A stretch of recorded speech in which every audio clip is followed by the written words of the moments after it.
Hello and welcome. It's time for Campaign Chronicles, France 24's regular countdown to the presidential election here in France. Our French politics editor, Mark Perelman, is in the studio with all the latest. Good evening, Mark. Good evening.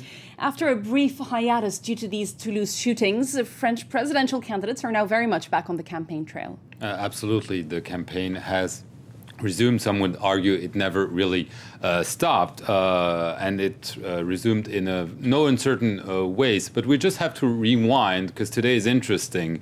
At 11:30, the special police forces finally go into the apartment and end up killing Mohamed Merah. 2 hours later, President Nicolas Sarkozy addresses the nation from the presidential palace, the Élysée, with a call for unity. Let's take a listen to President Sarkozy.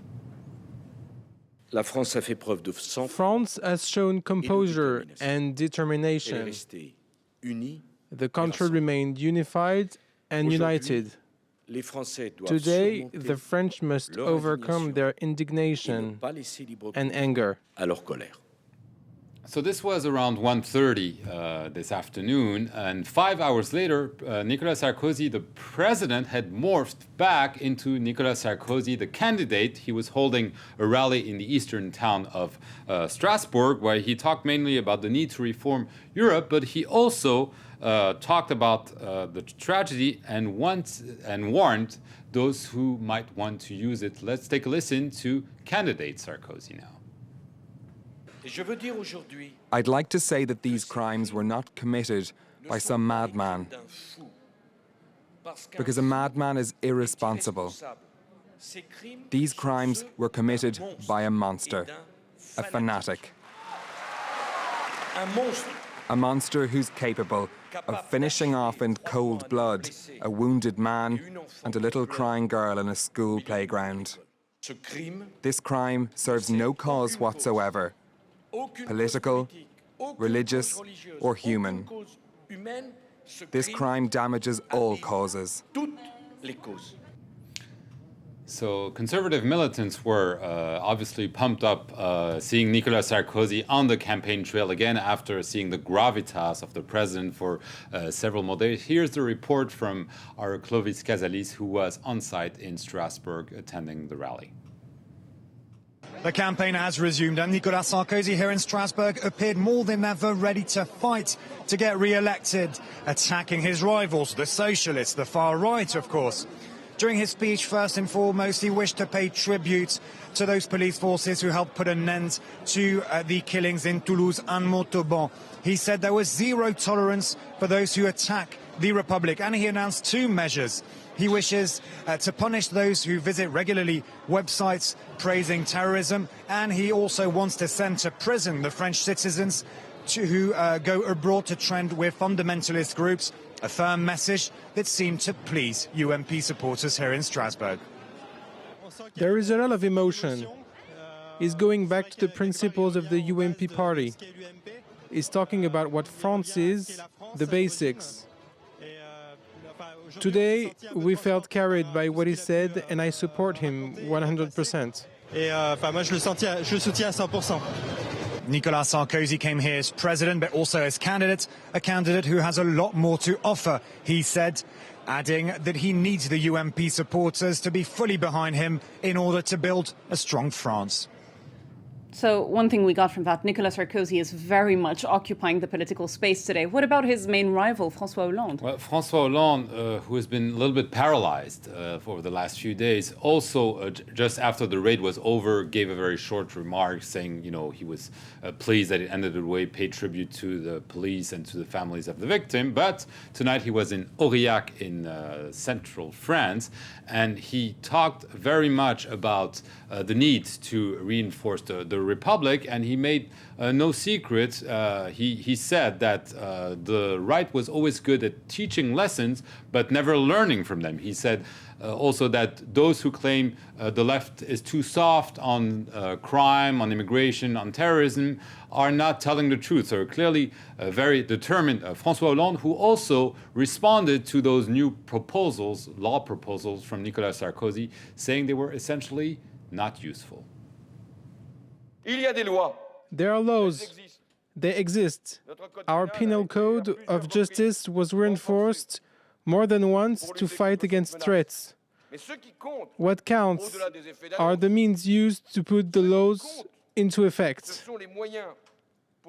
These means must be given to the appropriate agencies so that they can follow people that are identified as dangerous.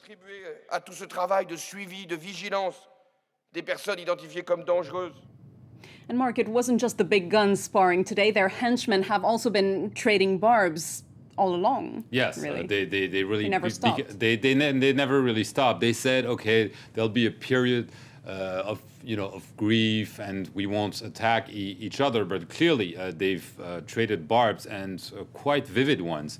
The right, the conservatives, have attacked the socialists for being soft on crime, on immigration, on terrorism, and the socialists have really hit back. The leader of the Conservative Party, Jean-François Copé, in UMP, said, just imagine if the socialists had been in power, what would happen? And the socialists said, you can't just talk like this. This is just nonsense. And so they've also felt the need to say, we would be tough as well. And so you had after several days of silence, at least on the web or in the email boxes, we've been flooded today with statements from the campaign attacking each other, and they're of course accusing each other of not respecting the death and the families of the victims, saying you began. It's in a way very childish, in a way quite sad, because they had promised that we would see them raise above the fray, but clearly this is not happening. The presidential campaign is there's still 1 month to go before the presidential election. And whatever it takes will be done by both camps. It's really a bitter fight. They didn't manage to stay as dignified as they had promised. Finally, you've got the latest polling numbers. Yes, it's an interesting poll from the BVA Institute. The two favorites are still ahead, François Hollande and Nicolas Sarkozy, more or less around 30 to 28%. François Hollande slightly ahead. The really interesting thing is the number 3. It's Jean-Luc Mélenchon, who's the leader of the so-called Left Front, which is a coalition comprising the Communist Party, and he has been on the rise. But this is the first time he vaults in 3rd position in front of far-right leader Marine Le Pen. Indeed, that's interesting. It's the first time we've seen her in 4th position. Yes, she was polling very well. Yes, and also centrist leader François Bayrou. Jean-Luc Mélenchon was in 5th place, and he was not long ago under 10%. Now he's polling at 14%. He's been really on a roll because he's proposing a very clear hard left platform. He's very good on TV. He's extremely skilled in rallies, and there is something happening there. So the big question is, who will it hurt? Will it hurt François Hollande, who's on the left with him? There's an argument to be made that François Hollande is losing little ground and this might hurt him. However, Jean-Luc Mélenchon has said repeatedly that if he doesn't reach second round, he says, as they all do, that he will reach the second round, but in case, as is likely, that he doesn't get there, he will indeed call his supporters to support François Hollande. So in a way, so it could be a reservoir of votes. Exactly, a reservoir of votes, and which is the big problem of Nicolas Sarkozy. He doesn't have such a reservoir because the votes are spread between the center and the far right, and to reconcile both is really a very difficult task. But he's not out, especially because the tragedy in Toulouse, as we've repeatedly said, is going to help him.